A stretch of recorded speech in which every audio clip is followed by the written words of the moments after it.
12 R&B bands that owned the 70s. You know their songs. You grew up on their music at cookouts, house parties, on the radio, every slow dance, and then they were gone. Not just off the charts, gone, like they never existed. Tonight we go looking for them. Number 12, Labelle. Oh, hey Joe, you wanna give it a go? And I want to say something up front because I think this one gets misread every time it gets told. When most people hear Labelle, they hear Lady Marmalade. And then they hear Patti LaBelle went solo and became a legend. And the conversation stops there, like the group was just a runway for one woman's solo career. But that's not the whole story, not even close. Labelle started in Philadelphia in the early 60s. 3 women, Patti LaBelle, Nona Hendrix, Sarah Dash, going through name changes and lineup changes for over a decade. The Ordettes, the Bluebells, Patti LaBelle and the Bluebells. More than 10 years of grinding, evolving, watching other groups break through while they kept searching for their own sound.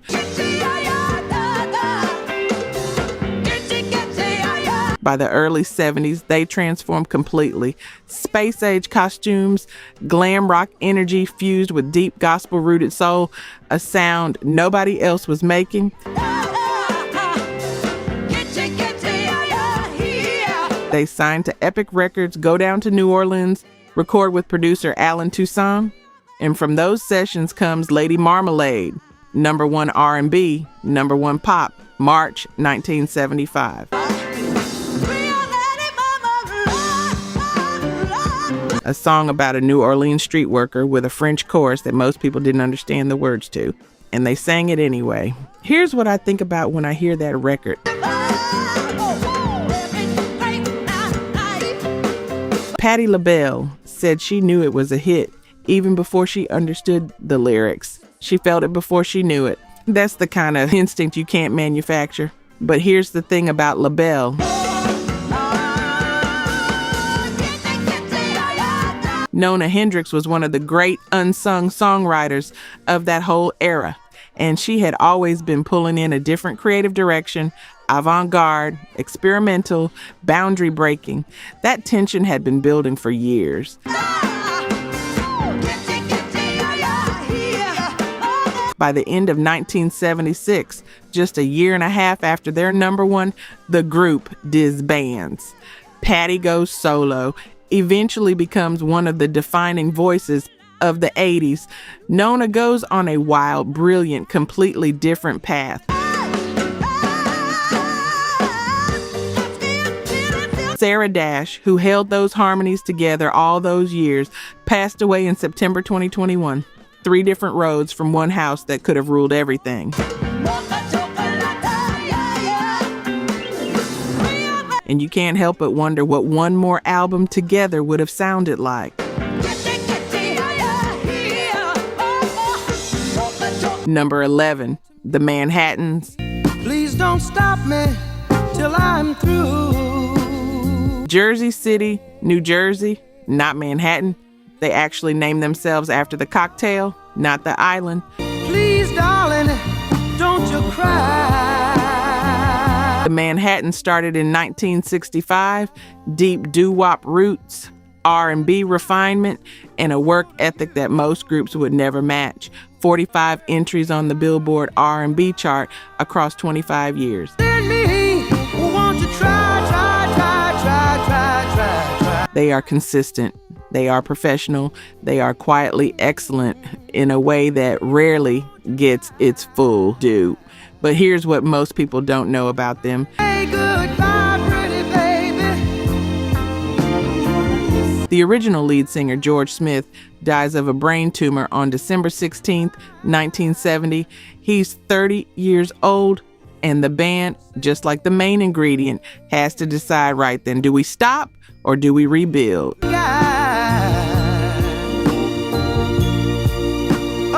They bring in a young vocalist named Gerald Alston.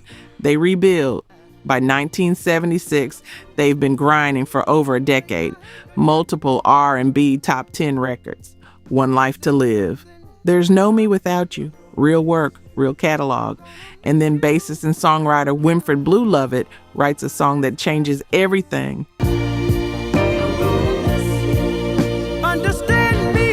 Kiss and Say Goodbye. March 1976. Number 1 pop for 2 weeks. Number 1 R&B. Over 2 million copies sold.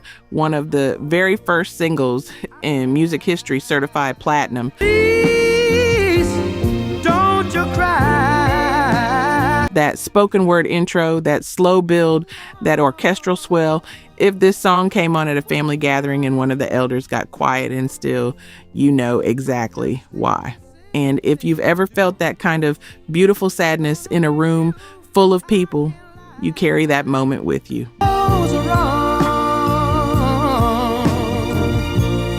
But sometimes a peak becomes a ceiling, not a floor. The Manhattan stay R&B radio staples through the late 70s and into the 80s. They keep working, keep charting.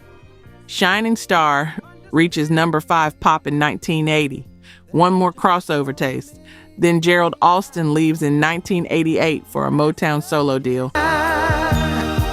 Maybe you meet enough. R&B top 10 hits. No pop crossover. He eventually comes back to the group.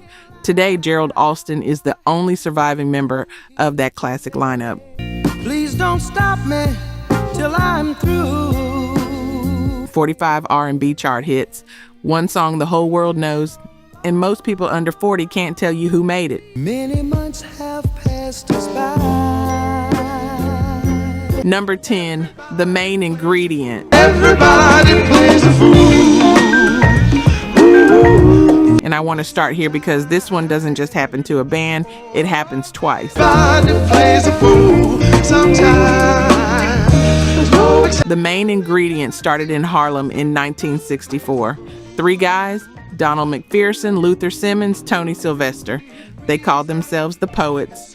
Years of grinding, years of near misses, and by the early 70s, they were finally on the edge of something real. I won't say it again. Everybody plays a fool. Then Donald McPherson gets sick, leukemia, and on July 3rd, 1971, at just 29 years old, he's gone. The lead singer, the face, gone. And here's where the story turns. A backing vocalist named Cuba Gooding, yes, that Cuba Gooding, father of the Academy Award winner, steps into the front. And in 1972, the Main Ingredient drops Everybody Plays the Fool. Number 2, R&B. Number 3 on the Hot 100, a million seller, one of the most honest songs ever written about heartbreak. But here's what's wild. There's no guarantee that the one you love is gonna love you. Just when they finally had it, they couldn't hold it together. Tony Sylvester leaves in 1975. Cuba Gooding goes solo 2 years later, signs to Motown. And Luther Simmons, the man who survived everything, eventually leaves music entirely to become a stockbroker. Baby crew, I won't say it again. Everybody. If you've ever watched something you built survive the worst, lose a member, rebuild, reach the top, and then watch it still fall apart from the inside, you know that's not just failure. That's tragedy with a different name. The music starts to play, and your ability. Cuba Gooding Sr. died in April 2017, found alone in his car in Woodland Hills, California. All 3 members of that peak era lineup are gone now. Everybody plays a fool. They played the fool for us. We just forgot to play witness for them. Everybody plays a fool sometimes. Number 9, the Trammps. And this is the one that really makes you think about timing, because the Trammps did everything right. Then the world changed the rules on them.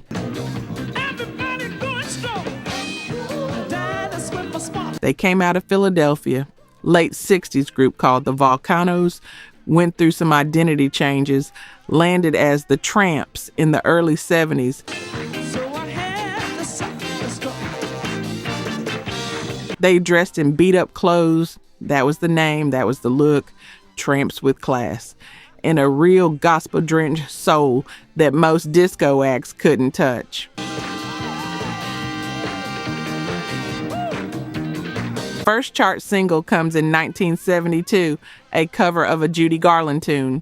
Zing Went the Strings of My Heart, number 17, R&B. Then Hold Back the Night in 1975, UK Top 5, real momentum, real soul, building steady.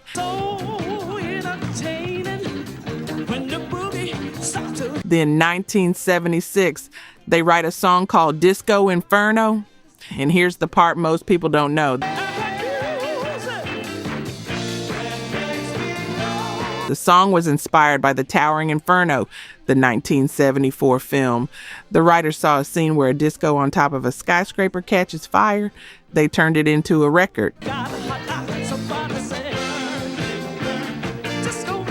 When it first comes out in 1976, it's a club hit, modest on the charts. Then Saturday Night Fever lands. Their song gets placed on that soundtrack. 15 million copies of that album sell. Suddenly, everyone knows the Trammps. But the same wave that lifted them destroyed them, because Disco Inferno became a disco anthem, and when disco died, and it died hard, they were tagged with the genre, not the legacy. The backlash came for the song. The song took the band with it. They never charted again. And if you've ever been so associated with one moment in time that nobody could see what else you had to offer, you know exactly how that feels. They made the fire. The fire burned them down. Number 8, the Blackbyrds. I'm walking in rhythm. And I love this one because of where it starts, because these guys didn't come from the usual places. In 1973, one of the most respected jazz trumpeters alive, and Donald Byrd, is teaching music at Howard University in Washington, D.C. And instead of just teaching, he does something unusual. He takes his students, actual college jazz students, and forms a real band, not a semester project, a signed recording group, the Blackbyrds. They signed to Fantasy Records that same year. Their sound is something most radio hadn't heard, jazz and funk and soul woven together, built for the dance floor and the mind at the same time. Donald Byrd had one goal: bring the feet back to jazz. I'm tired and so all alone. He just did it through his students. Then 1975, Walking in Rhythm, written by guitarist Barney Perry. Number 4, R&B, number 6 on the Hot 100, gold record. So very far, I've got to get back home. Some of y'all heard this song for the first time in a very specific place. I know exactly who's nodding right now, and it didn't stop there. Happy Music in 1976, number 3 R&B, top 20 pop. Rock Creek Park right behind it. Howard University students on the pop charts. That was genuinely remarkable. But here's the thing about building something around a mentor.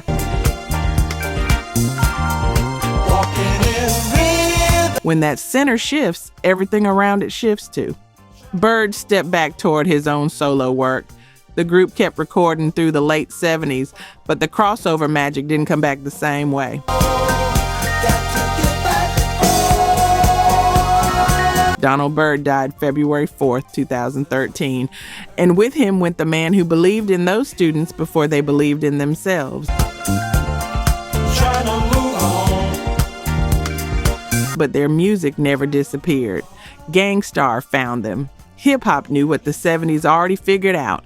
The Blackbyrds were the real thing. Moving in sound. Number 7, Bloodstone. And this one starts in Kansas City and ends in a place none of them ever expected. Bloodstone formed in 1962. 5 young men from Missouri. They started as an a cappella group. No instruments, just voices stacking harmony in the doo-wop tradition. They called themselves the Sinceres. Years pass, they evolve, they teach themselves instruments, move to Los Angeles, no label interest.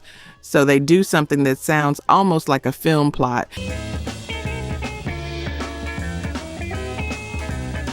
They pack up and move to London, and it works. In 1973, their debut single, Natural High, goes number 4, R&B, number 10 on the Hot 100.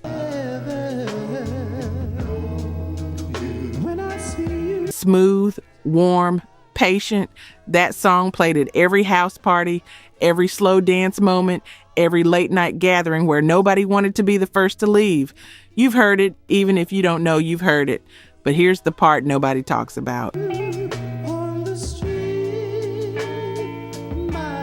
That same year, 1973, percussionist Roger Durham dies.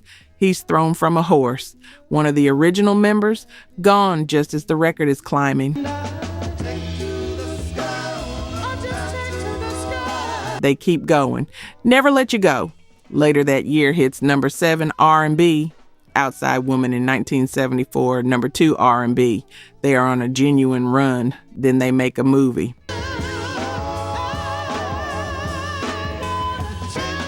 Train Ride to Hollywood, 1975.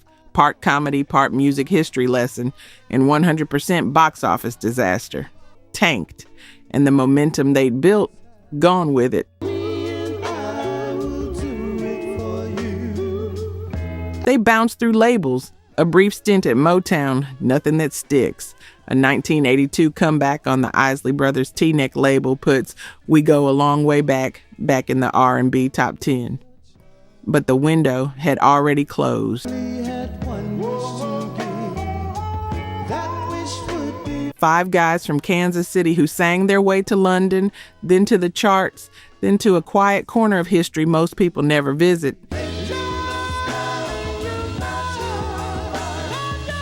Number 6, Brass Construction.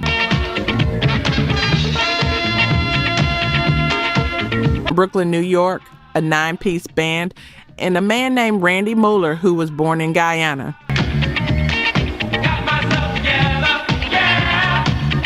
Brass Construction formed in the late 60s under the name Dynamic Soul. By the mid-70s, they become Brass Construction. Signed to United Artists, 9 members deep, horns on horns, a sound so tight it moved like one organism.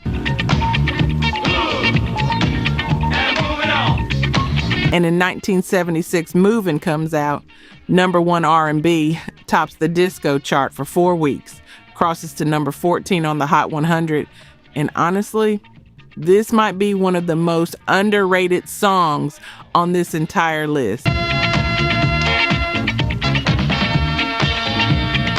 That groove doesn't ask you to dance.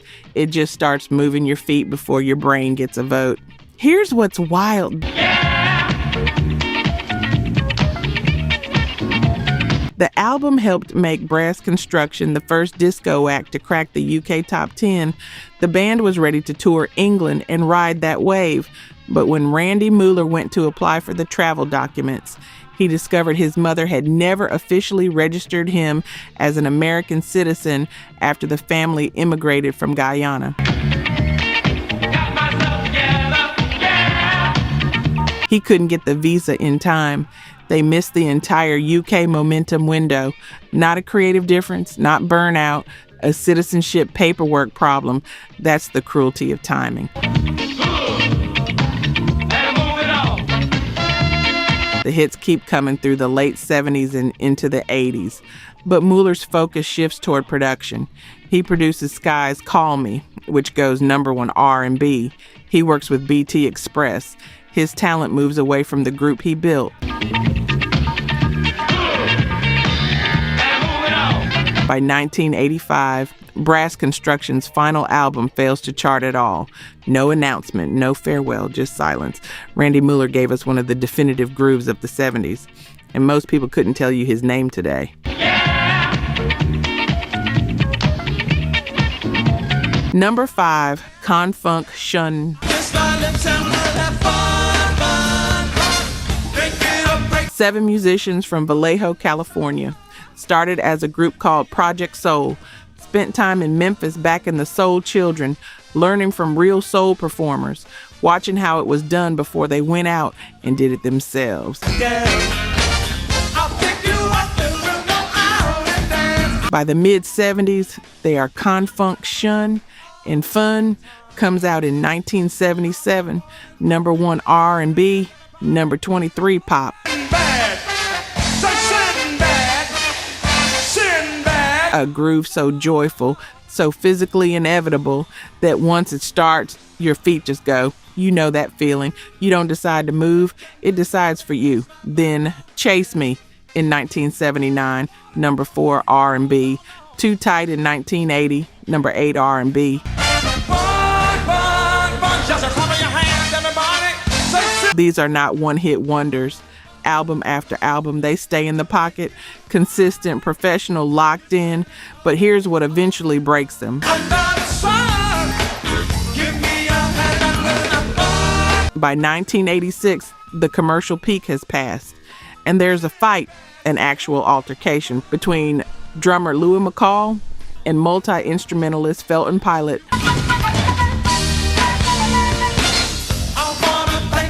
About song royalties, about who owns what, about credit.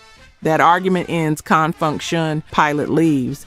And here's what gets me about this. Pilot goes on to become one of the most successful producers of the next decade. He's behind the early career of MC Hammer.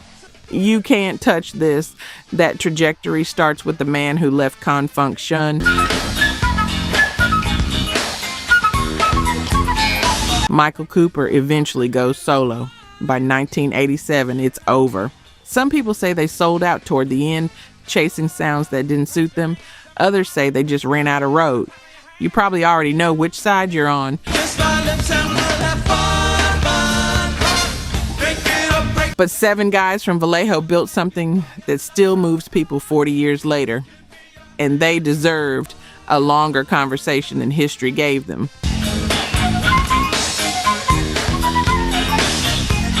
Number 4, L.T.D. Oh.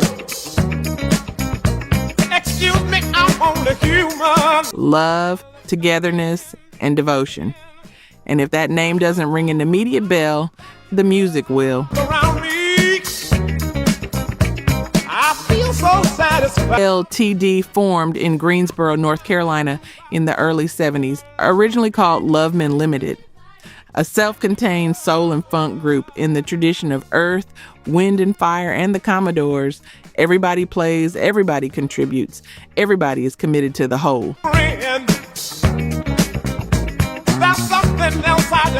Then a young man from Providence, Rhode Island, joins in 1970 as the drummer, Jeffrey Osborne. The same Jeffrey Osborne who will eventually become one of the great solo R&B voices of the decade. I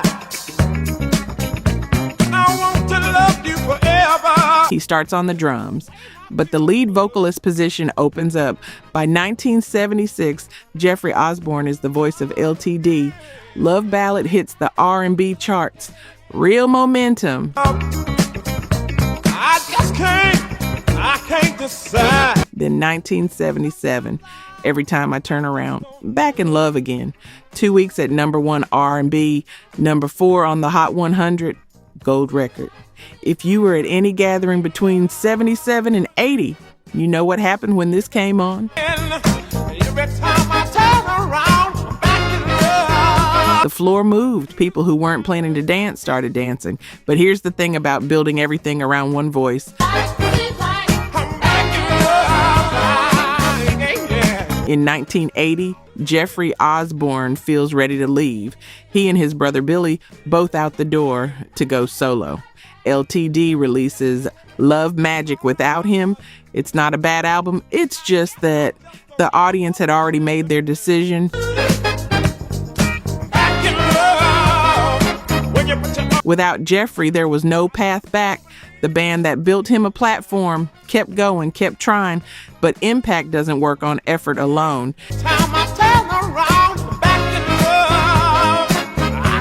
And if you've ever poured yourself into something, watched it lift somebody else higher than you, and then watched that person leave and take the room's attention with them, it doesn't hurt less just because it finally came. That's a specific kind of loyalty that history almost never honors. Oh. Excuse me, I'm only human. L.T.D. deserved more, and so did you for loving them. Around me,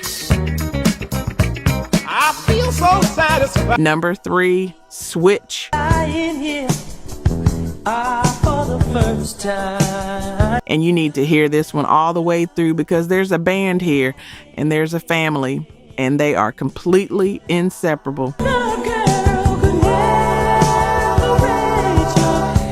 Switch formed in Ohio in 1976. Gregory Williams brought together a group of musicians, including 2 brothers from Michigan. Bobby DeBarge and Tommy DeBarge. Those last names mean something. That's the DeBarge family. L. DeBarge's older brothers are in this band. They cut a demo tape and get it to Jermaine Jackson. He listens, loves it, gets them signed to Motown's Gordy imprint. Their debut album comes out in 1978, goes platinum.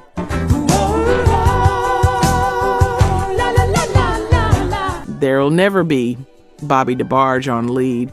That falsetto floating above everything hits number 8 R&B. Then I Call Your Name in 1979.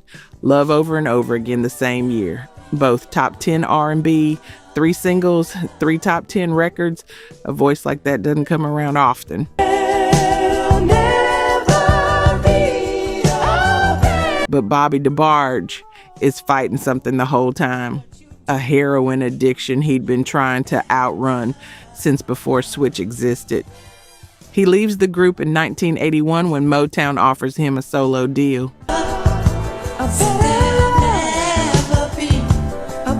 It doesn't find his footing. He goes back to Grand Rapids and he pours what's left into his family, mentoring the younger siblings, co-producing for DeBarge the group, shaping L's sound from behind the scenes.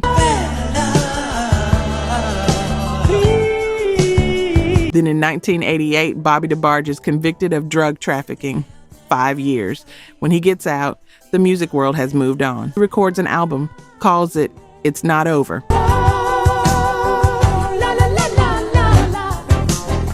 The record is finished. The release date is set. Bobby DeBarge dies of AIDS complications on August 16, 1995. He was 39 years old. He never heard it come out. And if that part didn't stop you for a second, just stay there for a second.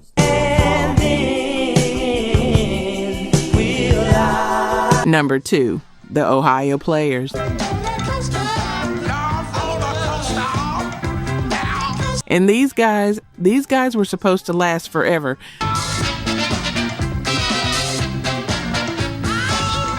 The Ohio Players started in Dayton, Ohio in 1959.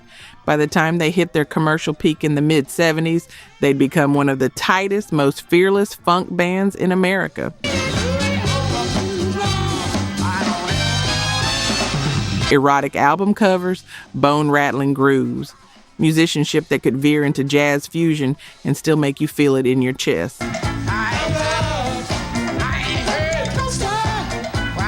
Fire. Number 1 R&B, number 1 pop. That guitar riff alone could start a party in an empty room If you've ever heard that song come on at a cookout and watched the whole yard reorganize itself, you already know exactly what I'm talking about. Love Roller Coaster. Number 1 R&B, number 1 pop. Back-to-back number 1s on both charts. And there is a legend, well-documented, urban myth, let's be honest about it, that the scream you hear midway through Love Roller Coaster is a real person dying. It isn't. But the fact that people believed it, that's how alive and uncontrollable that record felt. Their last major hit comes in 1976 with Hoochie Coo, number 1 R&B, and then the hits just stopped. Here's what happened. In 1979, the IRS comes looking. Someone has been using undeclared income, writing unauthorized checks. When the band finds out who it is, it's their own leader. The IRS, in the words of one account, financially dismembered the band. Not burnout, not creative differences, not the music drying up, a betrayal from inside the family they'd built over 2 decades. 3 members eventually break off to form another group, but the Ohio Players, the ones who gave you Fire and Love Roller Coaster, who put Dayton on the funk map, those Ohio Players, gone. Some things you just don't come back from.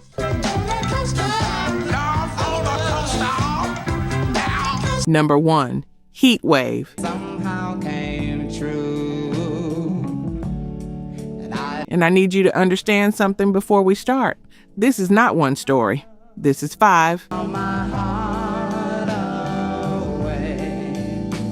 Heatwave starts because 2 brothers from Dayton, Ohio, Johnny and Keith Wilder, are U.S. Army servicemen stationed in Germany.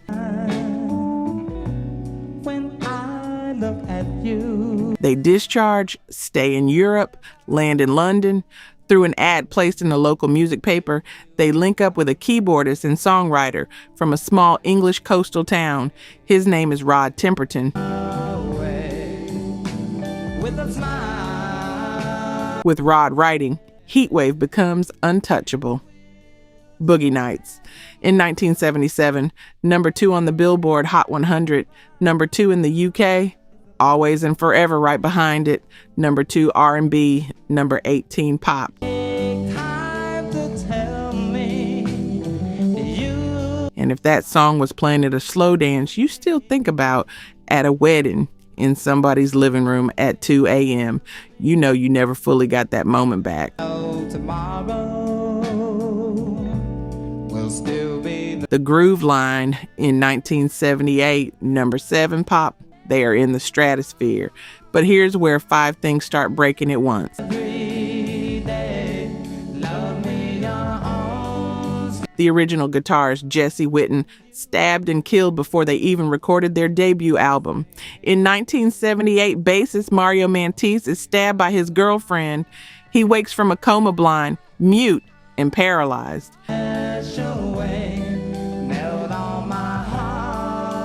That same period, Rod Temperton leaves for Quincy Jones. And you know what Rod ends up writing for Michael Jackson? Off the Wall, Thriller, and Rock With You, a song he originally brought to Heatwave.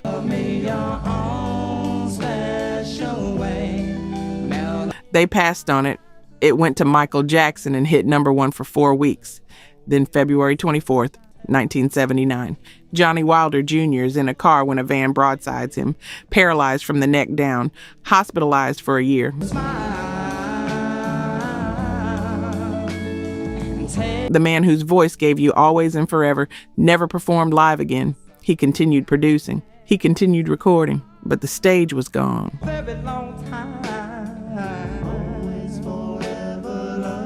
Johnny Wilder Jr. died May 13, 2006. He was 56. Keith Wilder died in 2017. Rod Temperton died in 2016. And if you get lonely, Heatwave gave us some of the most beautiful music the 70s ever made. And between one murder, one stabbing, one paralysis, one departure, one accident, and 3 deaths, they never got to just be great. They were always surviving something. It's just like a dream to me.